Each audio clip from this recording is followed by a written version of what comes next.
It's Thursday, November 16th. I'm Geoff Schwartz. It's Geoff Schwartz. Smart. We're live on Twitter. We're on your favorite podcast platform of choice. We're also on YouTube, and we're brought to you by the Vaulted app, the home of my season-long game, giving out $14,000 in cash prizes in my pools, with $5,000 allocated to my final pool of the season, which will be the day of the big game. That's Vaulted, spelled VLTED. It's a place you can store your sports predictions, which we will do at the end of the show. And you can participate in cash prize pools without any entry fees and prove you are smarter than your friends and myself by using the Vaulted Challenge feature. As you guys know by now, I have my own pool on Vaulted. Each week you answer questions, 20 of them, to win prizes, free to enter, cash prizes, $500 per week. The winner gets $400, second place gets $75, third place gets $25. And if you beat me in the pool each week, you enter yourself into the big game pool at the end of the season. That's Vaulted, VLTED.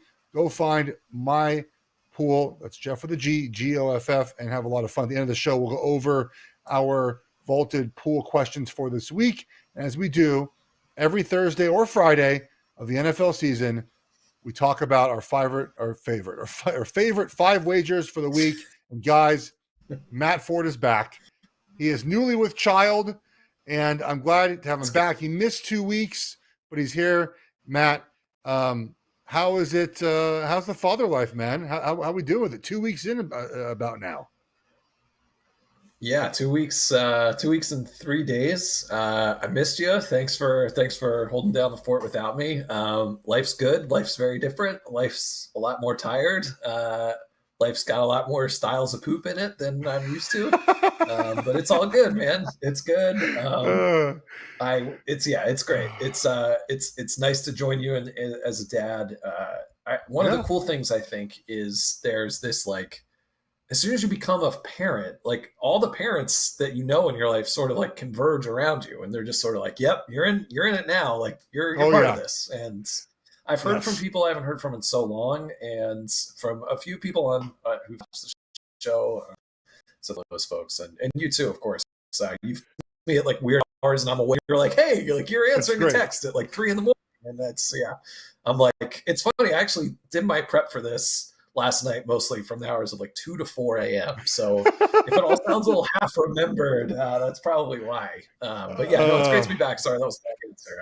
I know. I'm glad you're back. Yeah, the different colors of poop and different consistency they do not tell you about in any of the books or any of the prep, but you'll learn it. It's different colors and different flavors and different textures for weeks and weeks and weeks, buddy. So enjoy the joys of the diapering. We went 2-3 last week. It was our first losing week in months. We're 31-16-3, so we're still doing very well this year. I'm glad to have you back. So for those who forgot how we do this, we will go over every game. I believe most teams are playing this weekend, so we have a lot of games to go over, and we'll choose our 5 favorite wagers of the week, and we'll put them in the Vaulted app so you can see them as well, and then we'll do Vaulted at the end, and we'll get out of here. So Thursday Night Football is on right now. We do not record typically during Thursday Night Football, so we will not have a reaction for you unless something weird happens in the game. Right now, it's the middle of the second quarter. By the time we're done, halftime will probably be over. So it's Ravens and Bengals. If the Ravens win, you feel good about them, obviously winning the AFC North. If the Bengals win, they're still alive in the North, especially with the Deshaun Watson injury to the Browns. And so we'll talk about the Browns, and we can maybe start with that game if you want to. But where would you like to start with the 1 o'clock games? Well, sure. Why don't we start there? The Browns, let's check the latest line here. The Browns were a sort of substantial favorite over the Steelers, which was going to take away like most for at least one of these games here, given our track record with Mike Tomlin. But Deshaun Watson out for the year, and now this line is, wow, the Browns are still favored by 1. Interesting. I'm actually seeing a Steelers +2 somewhere. That's a little fishy to me. What do you think of that? It went from like Cleveland favored by 4 all the way to 2 back to 1 now. Like, it just has been flipping back and forth. I feel like when the Browns were getting any sort of points, Sharps hammered the Browns in this situation, right? I mean, Deshaun Watson is not worth 6 points, which is the way the line went. Steelers, so it's basically a pick 'em, right? Browns by 1, and this number will be bad around, in my opinion, before kickoff. I don't know, man. The Steelers have won every game this year. I've played every game this year, 9 of them, and been outgained in every one of them, and they're 6-3. Like, a little bit of me says just take the Browns. Better defense at home. But Dorian Thompson-Robinson's playing. It's not PJ Walker. So like I think it's just a stay away unless we have nothing else to go to. But I would just tuck it away in our back pocket maybe and just sort of stay away from it. Does this feel like the Mike Tomlin spot? That's really what we're asking ourselves. Does this feel like he goes, hey, guys, like we're underdogs despite having the better record, being the better defense is what he'd say. And we're playing a rookie quarterback who got absolutely murdered in his first start, and we're underdogs to the Browns. Like, there is part of me that thinks like, this is all the thing. Kevin Stefanski, terrible in the AFC North, right? Like every year we talk about his record. He's 7-15 against the spread in the AFC North. And he's 21-16-1 against non-AFC North teams. So he generally does better outside the division. Yeah. Mike Tomlin is an underdog, but it's like, this Mike Tomlin is an underdog thing. It seems to work every single week. Like Pittsburgh just seems to cover every single week despite themselves. So it does feel like it's going to fall apart at some point, but we're also getting a chance to bet against this Thompson, whatever this guy's name is, Thompson, Thompson Robinson, whatever. Like I watched him play 5 years at UCLA. I watched him play 5 years at UCLA. I just, the thing about it, Matt, is like the Steelers have to lose a game at some point the way they're playing, right? And it's just the game that they lose when everyone is basically saying, oh, Watson's out, Steelers are going to win this game easily, and they just don't do that because they're the Steelers in the spot. That's my concern about this game. Well, do you it's like alarming. I don't like this game. Okay. I liked it at +4 with Watson, weirdly. And now it just feels a little fishy to me. Like it's getting 81% of the money.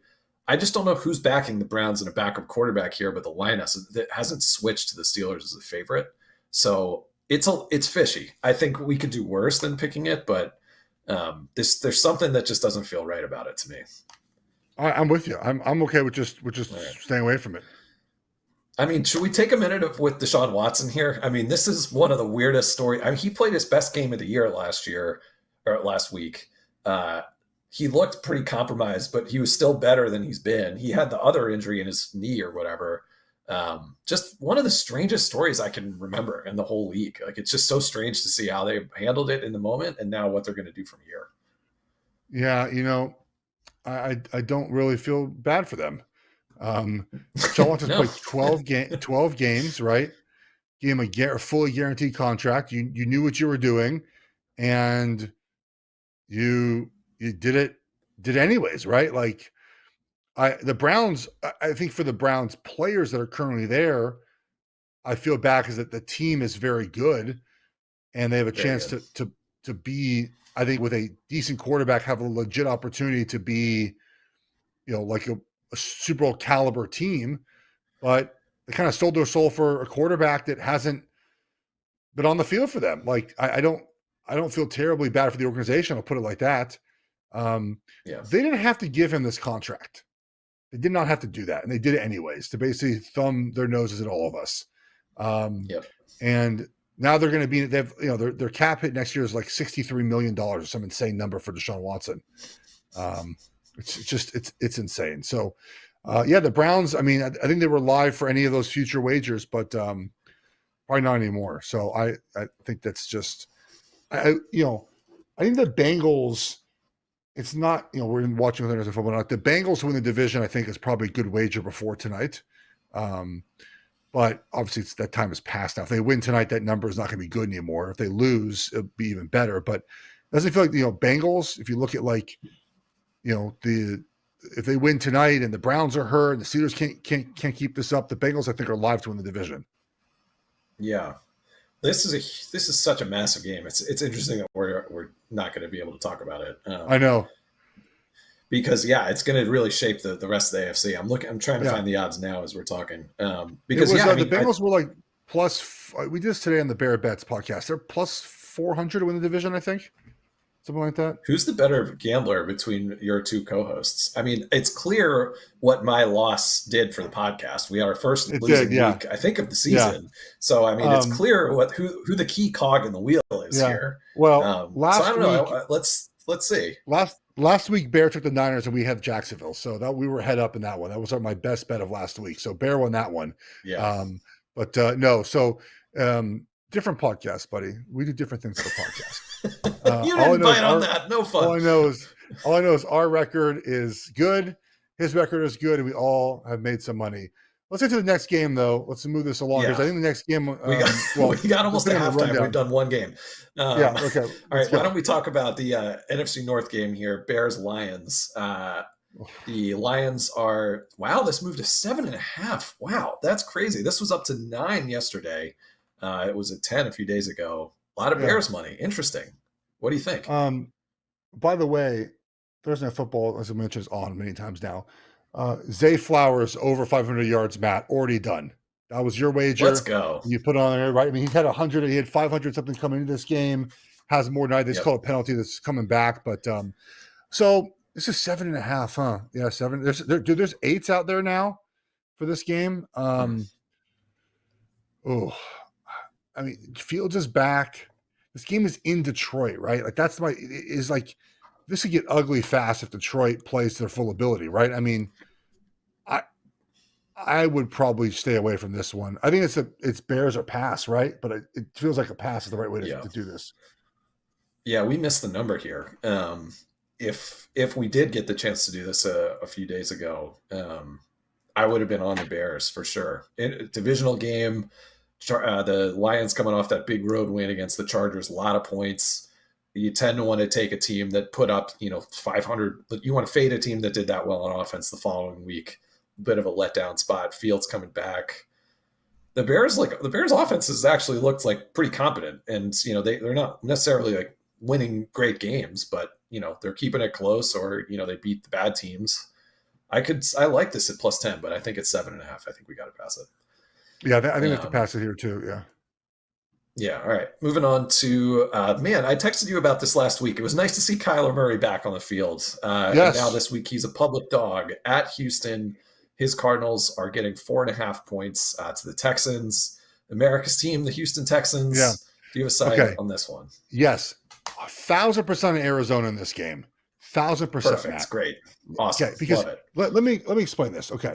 So remember after week 5, not Joe Burrow. Brock Purdy was the MVP. The Niners were the best team that could ever live, and they were the best ever. Went to Cleveland, got their asses kicked, right? Remember a couple weeks later, Detroit Lions, Goff MVP, give it to Goff. Went to Baltimore, lost 37-3. After this past weekend, okay, CJ Stroud, best quarterback ever. Give him the MVP award. DeMeco Ryans, Coach of the Year. They're doing great things. This is not like an anti-Stroud take or anti-DeMeco Ryans take. But why can't we just say, you know what, he had a great game without going to MVP? The Texans lost to the Panthers 13-12 like 3 weeks ago, Matt. What are we doing? Give me the Cardinals +5. It's not even like a pro Kyler Murray or pro Cardinals. It's just a complete fade of the Texans in this game. 1,000% fade of the Texans. Arizona +5. Yeah, love it. Kyler Murray better on the road. 17-9-2 against the spread on the road.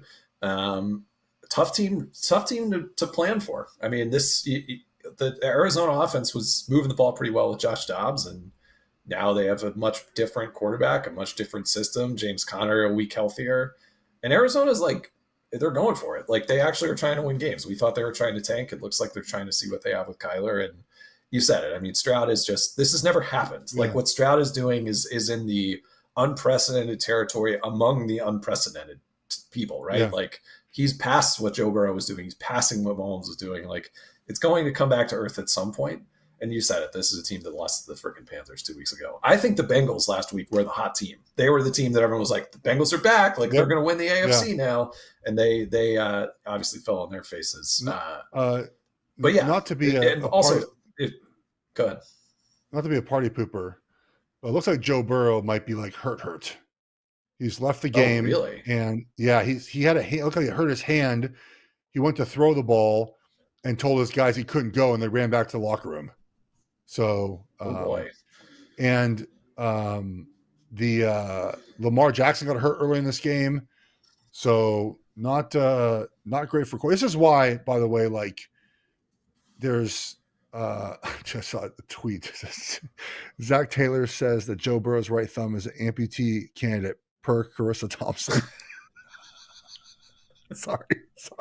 I should laugh. Okay. Are we breaking news? All right.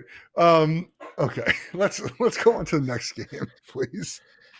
Well, this has like massive impact for 500 of my fantasy teams. But while I look at the replay here, let's talk about Dallas laying 10.5 in Carolina. No chance. No chance. Just zero. No Carolina. Chance. I can't talk you into it. No chance. No. Look, Frank Reich is like took the play calling duties back this week. They're a dumpster fire, Matt. They're in such a bad place right now. The Panthers are like everything about them. Geez. I mean, the Panthers plus the 10.5. Here's the thing about the Cowboys. The Cowboys, outside of the Arizona game, have beaten every bad team they play by multiple touchdowns. Like right, it was 40-0, 49-17, 38-3, 43-17. Like they have kicked butt against bad teams. The Panthers are legitimately bad. And I think you make the case easily that, like there's a letdown situation here. You're on the road. But I'll tell you what, I live in Charlotte. Like there's going to be all Cowboy fans in this game. It'll be Cowboys home game. So I feel like the Panthers, man, do you want to be holding on at the end of this and being like, I hope Bryce Young can score a touchdown against this Cowboys pass rush at the end of the game, Matt? I certainly don't want to be. No, we don't have to be. Just mainly a fade of Dallas off of this huge win. They're much. I'm with you much there. Worse on the road. Yeah.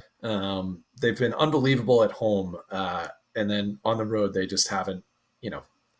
They haven't done quite. They always kind of start a little bit slower. They're a front running team.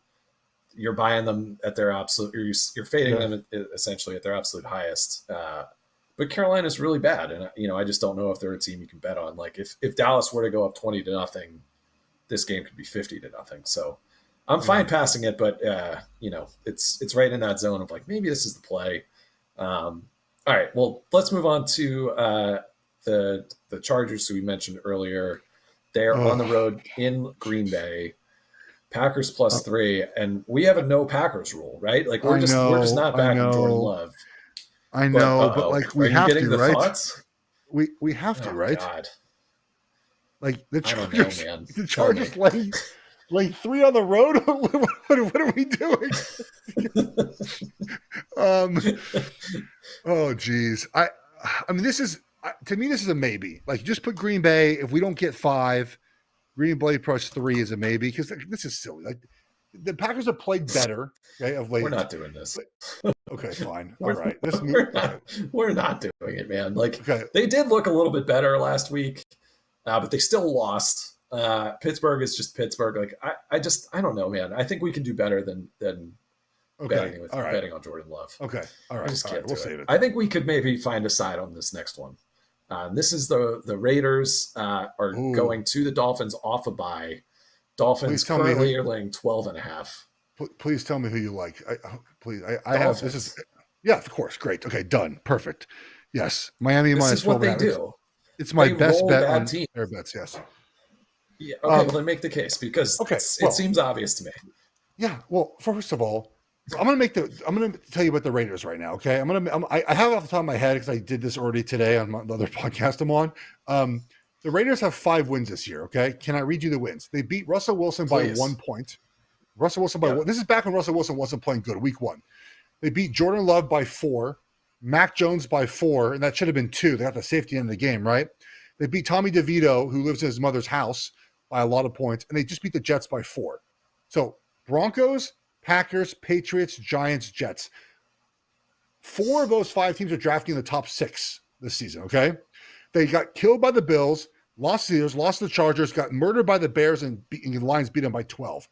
What do the Dolphins do, Matt? They beat bad football teams by a lot of freaking points. They're off a bye, off a loss. I think this is ugly fast. Like 24-7 at halftime. It could get college score, 42-17. The Raiders are 27th in points per game on offense. They don't score any points either. I love Miami in this game. Yep, Miami. Here are some things Miami does. They torch bad teams.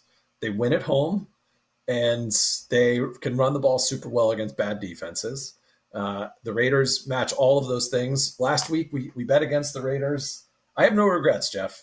Our philosophy of betting Oh, against a team that smokes victory cigars after beating, who was it I read they that. beat the week before? Was it Tyson Bagent? I read that on the show. Yeah. Yeah. Let's just move it ahead another week. The Dolphins have been hearing for 2 weeks how bad they are, how they're not a real team, how they don't belong with the big boys. They still have a chance to run away with this division. I love the Dolphins in this spot. I think the number's fine. If we're getting it under 13, I think that works. So yeah, give me the Dolphins with A-Chain back. By the way, they're just there. This could be a track meet, like you said. I'm with you. So we got two already. All right, perfect. Here's one we're not going to bet on. The Giants are going to visit Los Comandantes, and the Giants are getting all the money. This line moved from 10 down to 8.5. We're not taking the Giants, and we're definitely not laying more than a touchdown with Sam Howell, unless you feel strongly the other direction. No, this is not even a tease candidate for me. I'm like, this scheme is an unwatchable, unteasable, I think I did Washington for Survivor this week. And I don't even feel great about it, but Washington will win this game. Like, they'll win this game. It won't be pretty. But DeVito is really bad. Look, we took our shot with the one big favorite so far. I'm fine with sticking with Miami here and calling it a day with come on. Commanders minus 9.5 is ridiculous. It's absurd. Sam Howell, leading passer in the NFL. Who would have thought? Pretty strange. All right, next, the last game in the early window, Jacksonville is hosting the Titans. This line has definitely moved a bit this week. What do we see in the latest is here? Is it still in the 6 range, or is this bounced around? 7. Okay. 7. Do we take the Titans here? God. Ugh. They're not at home, though. If you're, God, I don't know. I mean, what did you think Jacksonville was just a fake team after last week, or do you feel like they, or do you feel like they just had a bad week? I feel like I don't know, man. Like, so they lost the Chiefs, they lost the Niners, they beat the Bills now, who don't look as good anymore, right? They lost the Texans. I don't know. I mean, Tennessee did not play terribly well last week, right? And they lost to the Bucs last week. Do I have that correctly? Yeah, 20-6. Yeah. I don't feel great about it. I don't think killed by the Bucs. Yeah, I don't feel great about it. Yeah, I think we just stay away. Yeah, the Jacksonville's defense, they either tend to absolutely dominate or get completely worked. And with Will Levis, it feels like it could get kind of ugly quickly. I will say, I mean, if we need a fifth, it's one of those where we just take Vrabel blindly +7. Yes. I agree. We've talked about Mike Tomlin a lot, but Vrabel's stats are just as impressive, just not as long of a body of work. With a spread of over 3 as a dog, he's 25-14-1 against the spread. It's sort of just like an auto play. So I'm fine blindly laying it if we need to, but I'd prefer not to. And the 7 is nice, I will say. 7's good. We've got 2 games. We've got a few left. I only am sure about maybe 1, although I have a feeling we're going to end up on the Monday night game. So let's move to the late window here. We have a podcast rule. If Mahomes is getting under a field goal in any football game, you automatically bet the Chiefs. That is a rule we have. Yeah. It will be enforced again this weekend, and it is the right play. You know it. I know it. We all know it. We're going to do it. But let's talk about the other games first before we get to that game. All right. So please continue. Let's do that. The Bucs are going to the 49ers. Let's see what the latest is. This is up to 12 now. Tons and tons of action on the 49ers. I don't think we can possibly buy the points with the Bucs here, do you?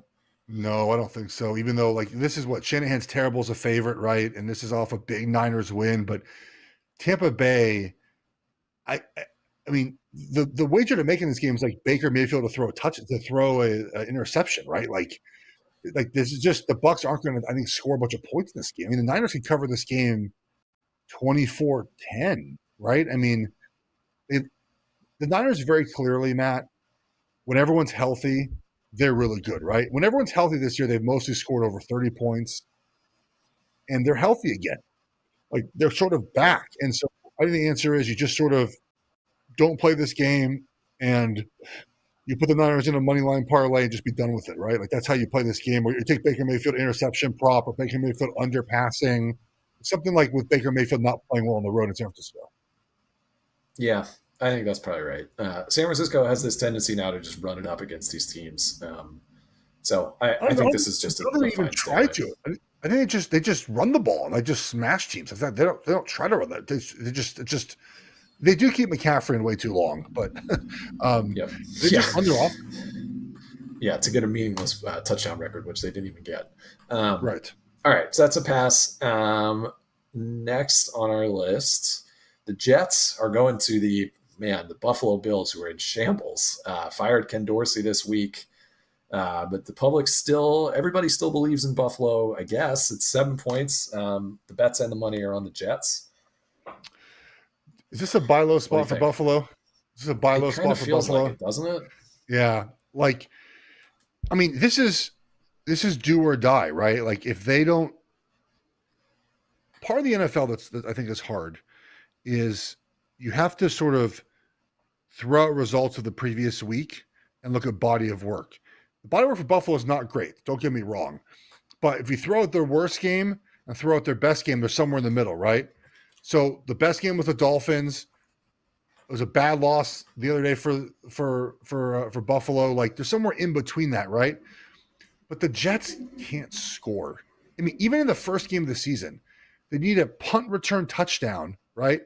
To win. Like, I'm looking at it right now. The win probability, the Bills were up 13-6 with 11 minutes left in the fourth quarter, and there was an 86% win probability. Doesn't it feel like this game could get out of hand? Like, I just feel like Buffalo is the side here. Yeah, I do too. Buffalo has not covered for 6 straight games, so you have a feeling that they're getting a little bit. They're getting pushed a little bit. I think everyone's gotten burned by them, either in their survivor pool or some tease that didn't happen or something like that. They were obviously a big favorite last week, and teams that were a big favorite and lost tend to do well the following week. This is also at home. It's a late game. I just feel like the crowd, this is just sort of like, this is where Buffalo could really turn it on and bury this Jets team that's just kind of hanging around. I think the Jets are getting a lot of credit for just being decent, and they should probably, honestly. But I do feel like this is a decent buy low spot. I'm wondering if we can see if there's like a 6.5 anywhere. It doesn't look like there is.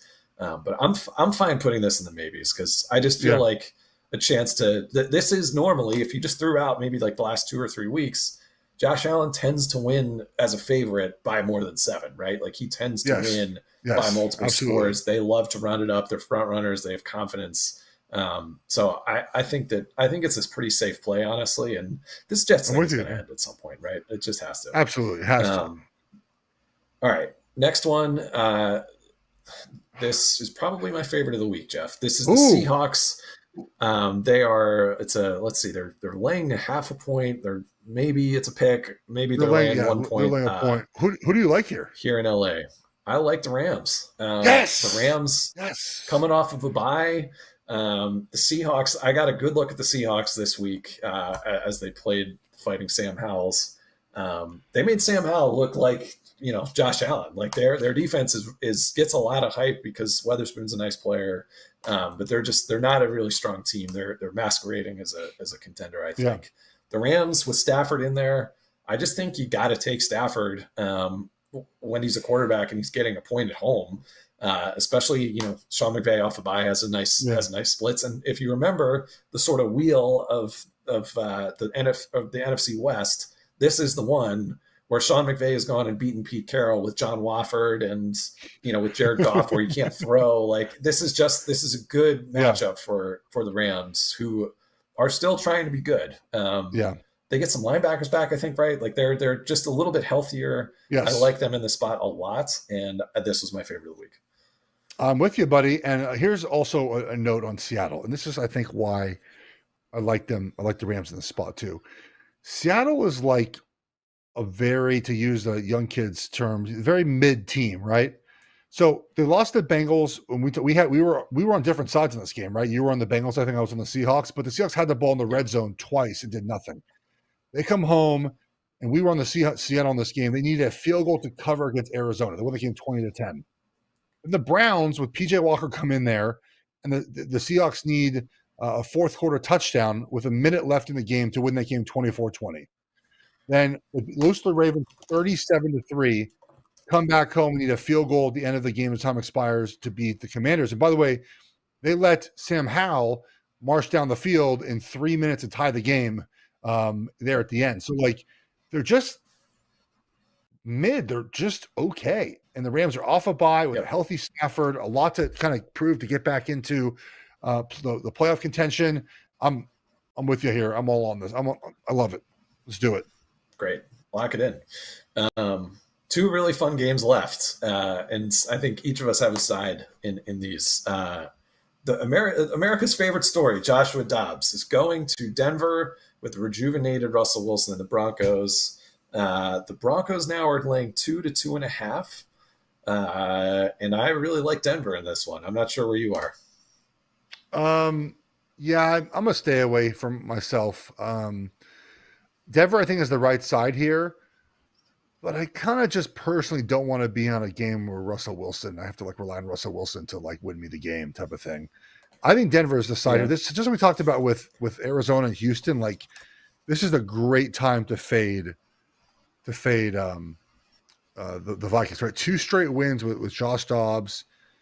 Everyone's talking about him, and rightfully so. It's not, again, this when we fade someone, it doesn't mean we don't like the person. Or the Vikings have won 5 straight games. Bears, Niners, Packers, Falcons, Saints. But they're on the road. The Broncos are playing slightly better, especially on defense, right? Defensively, they're getting a little bit better each week. 9 points to 8 points to the Chiefs, right? Or 9 points to the Chiefs. 22 last week. But look, how do you feel about this game if the Bills don't have 12 men on the field? Like, are you you know what I mean? Like, that's the thing. Is like, are you still like, oh, Broncos is the play here? Because they should have lost that game on Sunday night or Monday night, whenever it was played. I think then we have a different opinion about the Broncos. But since they won that game, which again was more the Bills doing than anything else, at the very end at least, all of a sudden they're now like the team to bet on. So I would stay away, Matt. But if you love the Broncos, I have no problem considering them here.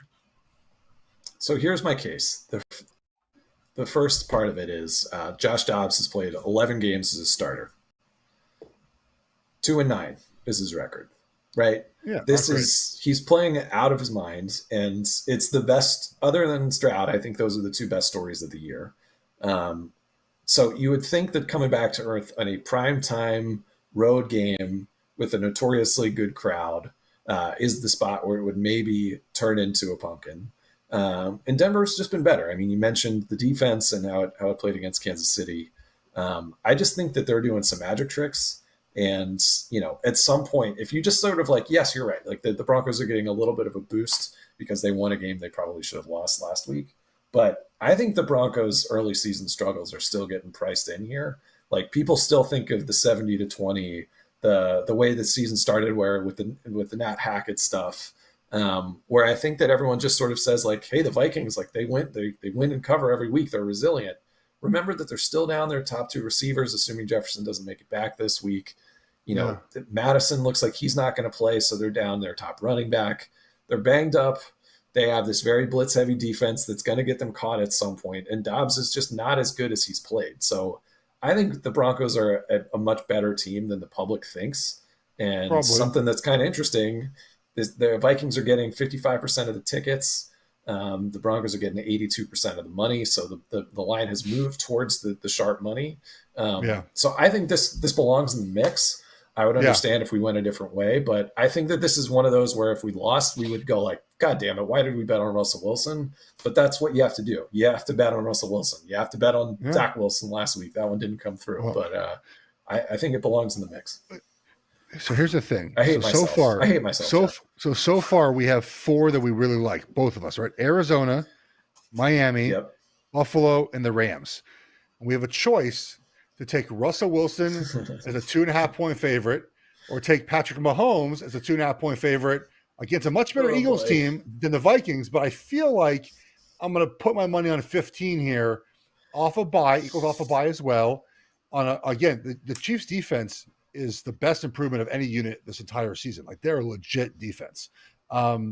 Eagles offense not as good this year, right? Eagles defense just not as good this year. Now, Chiefs offense certainly has question marks, but Travis Kelce got a little bye week boost being Argentina. Probably feels good and refreshed. Come back home.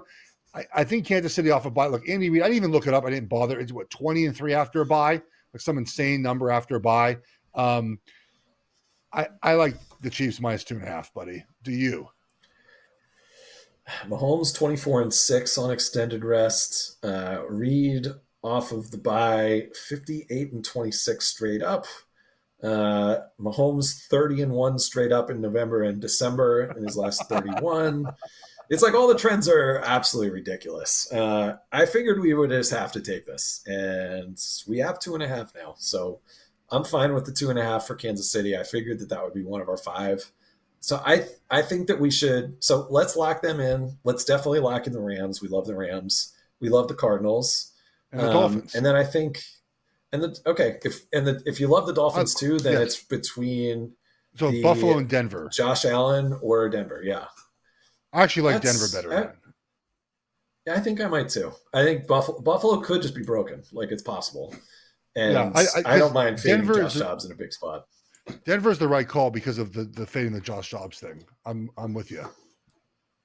Yeah, I love you just pounding caffeine right now. Just trying to stay awake. Just pounding like a caffeine. Yeah, man, night just getting started here. Do we know what's going on with Joe Burrow? By the way, like I know that he's out. People know. They said on Twitter he's just out. Yeah, he's just out. The Washington Husky legend Jake Browning.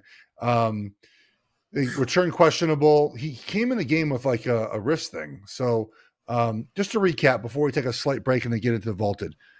Arizona plus 5.5, plus 5, sorry. Miami minus 12.5.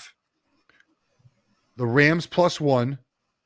Denver minus 2.5. Chiefs minus 2.5. I like where we're at, buddy. I like it. I do too. I feel like we got some good numbers too. Yeah, I mean, the Dolphins number I got personally like 11. I think I texted you on Sunday night. It was like Dolphins minus 10.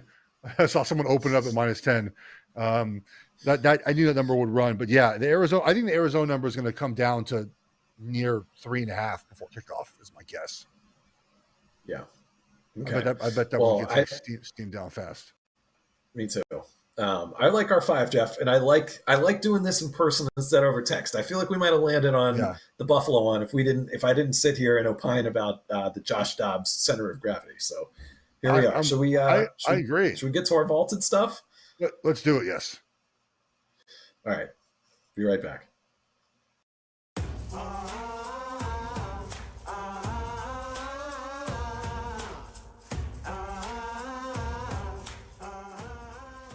All right, guys, we're back. Let's get to the vaulted pool. Remember, guys, go to the vaulted app, find my pool, Geoff with a G, Geoff. It's free to enter. You get 400 if you win, 75 second place, 25 third place. If you beat me in the pool, you qualify for the big game pool. The day of the big game, $5,000 pool for that one. It's a lot of fun to you agree or disagree with a prediction. You have 1 to 10 points on it. It's just another way to watch the game. This week we have a kind of a plethora of some adjusted numbers and some props as well. So a couple things here. There's some adjusted Cowboys numbers here. So I feel like Cowboys cover 13.5 against the Panthers. You just disagree with that one, right? You take the Panthers plus 13.5 in the situation and just sort of root for like the Panthers to get a backdoor cover. I think I think everybody is going to be on the side of the Cowboys in this. Just, a team that's on fire versus a really bad team. I do think this is a letdown spot for Dallas. So I think I might agree with they cover the 7.5, but not the 10.5 or the 13.5. If you felt strongly, yeah, I think I might fade them the whole way. But but yeah, the Panthers, man, the Frank Reich thing is what a mess. So that's interesting. I like that they gave us a few options with that game. I feel like that's a nice way to play that one. It's a good way to basically middle Bucks and Niners. You can middle this, right? You can take the Cowboys agree cover 7.5, Panthers agree cover 13.5, and there you go, right? And you get a little middle opportunity. Justin Herbert over 1.5 touchdowns in Green Bay is kind of interesting here because he's had games where he's had 4, 3, 2, 3, 2, but he's had a bunch of games where he's had 1 and 0.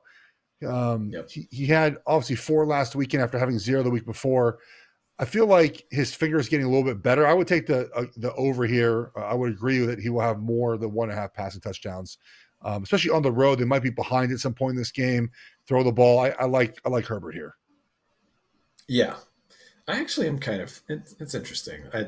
We passed on that game, but I feel like we're going to just be texting about whether we should have just taken the Chargers because I just feel like the Chargers could. They have looked really good on offense, but they just, you just can't bet on the Chargers. They just need a new coach.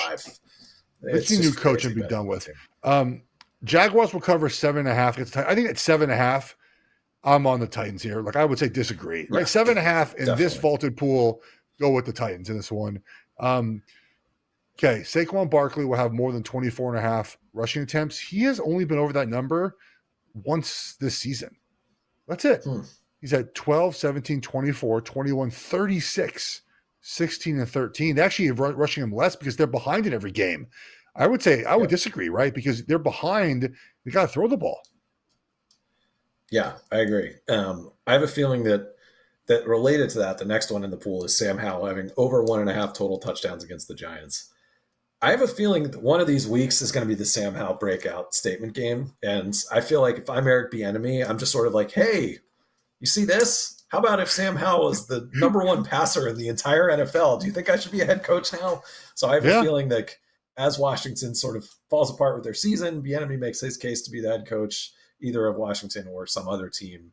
A lot of Bill Belichick rumors, Geoff, that are what I'm hearing. I know. I've been seeing a lot of smoke there. I've been seeing that as well. All right. So like Sam Howell. This is pretty funny. Giants have more sacks than Commanders. I would disagree with that one. That's going to be like a 25-point one, I feel like. God. Here's what I love at the very end. Cooper Kupp will have more than 7.5 receptions. I put 1,000 points on agree. Like with Matt Stafford being back, he's going to feed the ball to Cooper Kupp the entire game. I don't care if Witherspoon's on the other side. Cooper Kupp's going to have a bazillion catches in this game. Yep. Yeah, 100%. And this is a must-win for them. We're on them. We love the Rams. I know. I'm with you there. And what about our guy Tyler Lockett? More receiving yards than DK Metcalf. I believe Tyler Lockett was one of our overs this preseason. Was he? We're doing a good spot to back him. What? Again, not rooting for injuries, but our running back ones are going to we're going to make a lot of money on the running back unders, buddy. I think we have a system, Geoff. I really do. Yeah. I think that was your idea. I think we've cracked the code. Like I've already put some checks on some of them. Like we're gonna I did too. We're gonna hit a lot of those. Again, we're not rooting for injuries, but that's sort of how you have to play some of these. All right. Okay, we'll end with this, Matt. What is one thing about parenthood that you maybe didn't think you'd feel? Now, I love, by the way, one thing about parenting too is like, the exact days that the kid's alive. 19 days, 4 hours. That's how long it's been. Yeah. But Baltimore scores again. They're up 21-10. It's halftime. We get to halftime. All right. What's the one thing you thought, or what you kind of experienced you didn't think you'd experience? I would say on the positive side, as I mentioned at the top of the show, and some of my friends who are actually watching this now, shout out to my buddies Will and Matt, who are Ravens fans. People really show up for you, right? Like your friends, the people who you don't necessarily hear from all the time have really checked in on me and have all told me, like, there's like a guy in one of my fantasy football leagues who I rarely have ever spoken to, and he's like texted me every day and been like, how'd your overnight feed go? Like, how's your new schedule working? Like, did the baby make his birth weight back? Like, just that kind of stuff where it's like those parents just know what this is like. So I think the community part of it has been the nice part. I'm gonna admit to something, buddy. I kind of feel like, I'm sure you felt this way. Like, I kind of feel like I'm tougher than most people and I don't complain a lot. Like, I kind of feel like people want to complain about whatever their current affliction is. And I was just like, I'm not going to be that tired. It's not that hard, buddy. It's fucking brutal. Like, I'm always awake. I'm awake. I'm never not awake. It's crazy. Like, I have like whole days that happen in hours where I used to sleep. And everyone's like, it's not going to be like that forever. But I'm like, when? Like, is it 4 months? Is it 4 months. Like, that's a fucking long time. It's been 2 weeks. Well, no, 4 months is like sort of like the sleep through the night type of thing. Like that's when they're supposed to start doing that. At least that's when we started. It gets easier by the week. Like they'll start sleeping more and more and more. But 4 months is when like Alex and Emmy got sleep trained and slept through the whole night. So like that's when you can start doing because they can eat enough food, based drink enough formula or breast milk to get through the night. Like they have to have full bellies to do that. They can't get enough food right now to sleep that long. Like it's sleep, eat, poop. Neither can sleep, I. eat, poop. I don't know what I eat. Like last night, I was awake from 1 to 5.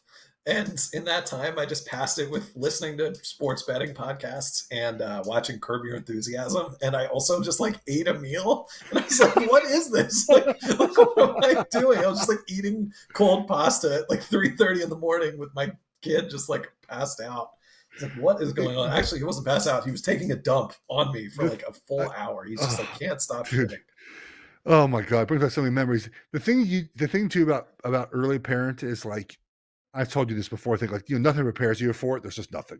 You can read any book you want. That doesn't help you with that. Is like, you will try anything to get your kid to go to sleep. Like it becomes, and one thing might work one time, it won't work the second time. I remember when we had Alex, when he was young, before the sleep training part kicked in, we were in New Jersey and he would go to bed in his car seat. Like when he drove, so we would drive up and down 17 in Paramus, all the way up to like Franklin Lakes, come all the way back down. And we would play, he liked the song Waves by Mr. Probes. And we play this song over and over and over again, driving up and down 17 at like 8 o'clock at night to get him to sleep. We take him, we leave him in his car seat and put it into the crib, and he'd sleep, however long we got him to sleep, so we could go to bed for a few minutes, and then he'd wake up at some point, and that was it. But like, you just do anything you can to get the baby to sleep. Right. Well, you think, I mean, I definitely thought like, oh, like I'll just like do everything right and buy the book and I'll never do this and I'll never do that. And you're just sort of like, there's just, you just have to do everything. And like our kid has a lot of gas, and our doctor was like, we were like, can we try this thing? And he was like, throw everything you can at it. Like he was like, get this medicine. He's like, just don't die, like sleep, like try to sleep for like 3 hours at a time. And it's survival. It's crazy. Like, I just don't know how, you do this a second time. Like I get doing it once because you don't know when you're like, oh, I'll just do it again. I think there's like this thing, do you just block it out? Like how do you do it a second time? You just prepared for it. I don't know. Mentally prepared for it. You just know, and you're just like, oh, my life's going to just suck for that's why that's just like what everyone says. Do you have siblings? No, I don't. Okay. And neither does my wife. We're both only children.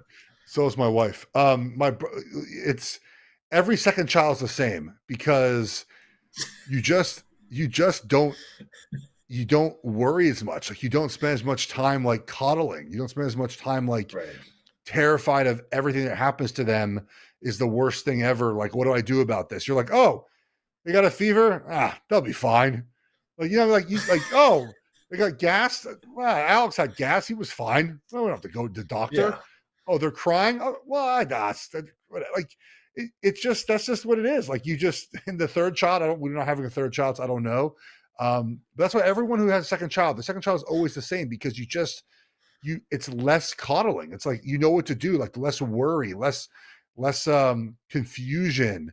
One thing too, like the hospital didn't want us to give any formula to Alex early on. And he cried for like 2 days because he couldn't get enough thing to eat and the breastfeeding wasn't working as well. So guess what we did with Emerson? We just brought formula. We just brought formula to the hospital. And when she couldn't breastfeed as well, we just supplemented her with formula. Probably why she's freaking hungry all the time because 2 hours old, we just supplemented all her food with formula. Like that's like one thing where it's like, yeah, okay, we want to sleep. We want to sleep this time. So we'll just give her some food so she goes to sleep. like stuff like that. You know, like you learn it. That was the craziest thing of our experience at St. John's, great hospital. Geoff was born there. I was. So we did it. And by the way, like, so anyone still listening, thanks. So we did a whole day. Like, we did an induction. We were there the whole day. It's like, it took a while. I was worried. Really long process. It took a long process. By the way, I text Gabe and was like, "Yo, is everything okay? It's been like 24 hours. I haven't heard anything from Matt. I was concerned. I don't want to bother you." I will say you were not the first person I needed to update, but you were in the top. You were in the top 20. No. I will give you that. Was like, because I know. No, because part of it was like our Meredith's inductions were really easy. They went like fast, and so I was like, "Oh, I text Gabe. I don't want to bother you. That was like hey, buddy, how's it going?" Like in the middle of like her pushing him, like she's like, "Here's Geoff texting me." But no, I did text Gabe. I was like, I just want to make sure. I would have probably answered. I've been like, "Oh, it's Geoff." Yeah, no, she was sort of having contractions. They weren't sure when to start it, so it didn't start. Whatever, it took forever. And then they get, we get to the next part of the stage at midnight or something, and the doctors are, and there's breast milk doesn't come in for a few days. So like even if you have good intentions, it just doesn't happen. And correct. They were. It's just like they don't offer the formula, and you're like, guy, like, what's our alternative here? The kid just doesn't eat. Like don't eat or like nothing. Like, what are you talking about? Like, it's just so bizarre how they get that. And that thing about like early on, it depends where hospital you're at and what they believe and what you believe. Like, but if you're just going straight breast milk, like I get it, but it takes like you said, it doesn't come in right away, and then the kid just, and that's like I said with the second kid, you're like, no one tells you that, right? With the second kid, we just brought formula to the hospital, so we just fed her when she was hungry. Like it was a lot easier. Dang, done, no worries. Done. And she still breastfed for months, but we just like supplemented when we had to. There was one moment, Geoff, that I think you'll love to hear about. That there was, these hospitals, like they never leave you alone. Like it just never stops. There's just people in and out. There's the phones ringing. There's stuff happening. There's like the guy comes in. He's like, "Hey, I'm here to like check the bed." It's like it's 4 a.m. There was no other time where you could have done this. Like, what's happening? So there was this like kind of harrowing moment where it was just like we're leading up to everything, and there's like 100 nurses in there, and the phone rings, and I'm just like, what? Who could this be? And one of the nurse picks it up and is like, "Here, just talk to them." And I'm like, "What is this?"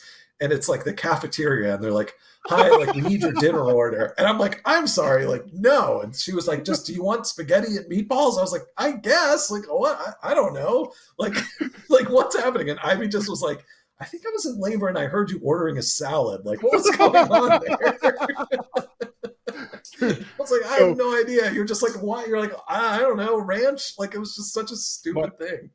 My last surgery I had for my ankle, hopefully it's the last surgery I'm ever going to have. It was my 10th surgery in my life. They come in and check in your room, like you said, like every hour, right? And I had like a blood pressure cuff on my arm, and it was, they would, squeeze it every, 10 minutes to make, check your blood pressure. I had the thing on my calf to help with the blood circulation so you don't get blood clots, and it's freaking annoying. Like, and then they have to come in and check if it doesn't work right. So I told the nurse, I go, look, it's 2 a.m. I'm like, look, okay, I'm going to take the blood pressure cuff off. Just turn the alarm off. Give me 2 hours. 2 hours. I ask you and she said, cool. So I took everything off for 2 hours. I probably get fired if this found out. No, it's years ago. I was just like, I want to sleep, please. No alarms. Yeah. I'm good. I'm not going to die. Like, just take my blood pressure cuff off and let me sleep for 2 hours. I kept on the circulating blood one on my calf, but I was like, look, please stop. So, thank God. Brutal, I've been too it's unbelievable. I think by the time our kids are grown up, maybe they'll have figured something out in hospitals, because it is absolutely ludicrous how they treat people there. But they were great. I want to say that. St. John's, they were fantastic. I'm glad to have you back. Next week, this show will be on Wednesday because we have Thanksgiving games on Thursday, and then we have games on Sunday. So we'll be back on Monday with the recap show with Gabe. Matt, I believe schedule-wise, will be back with us on Wednesday. Obviously, that can change with his schedule. But glad to have you back, buddy. Looking forward to another winning week. I love hearing the stories. It brings back a lot of memories. I'm sure people listening now that have kids or older kids, new kids, waiting for kids, will enjoy these as well. So have a great weekend, everyone. And we'll talk to you guys on Monday.